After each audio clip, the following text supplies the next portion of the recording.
রমজান মাস মুসলমানদের জন্য একটি শান্তির মাস। এক মাস ধরে প্রতিটা ঘরে এবং বাইরে যেন উৎসব লেগে থাকে। আজকে রোজার কেনাকাটার জন্য একটু বাইরে বের হয়েছিলাম, কিন্তু আজকে বাইরে বের হয়ে মনে হচ্ছিল যে আজকে চাঁদ রাত। এর আগের বছরগুলোতে তুলনামূলক আমার সব জিনিসের দাম একটু বেশি মনে হয়েছে, কিন্তু আলহামদুলিল্লাহ এবছর আমার কাছে সব জিনিসের দাম একটু কম মনে হইল। যদিও আমাদের মধ্যবিত্তদের কাছে যতই দাম কমুক, দামটা দিন শেষে বেশিই লাগে, আর বড়লোকদের কাছে যতই দাম বাড়ুক তাদের কাছে কিছুই মনে হয় না। কিন্তু তেল কিনতে যায় তো পড়ছি মহা বিপদে।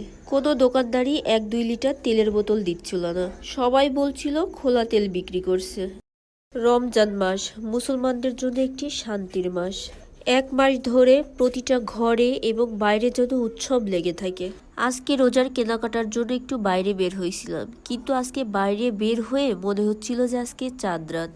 এর আগের বছরগুলোতে তুলনামূলক আমার সব জিনিসের দাম একটু বেশি মনে হয়েছে, কিন্তু আলহামদুলিল্লাহ এবছর আমার কাছে সব জিনিসের দাম একটু কম মনে হইল।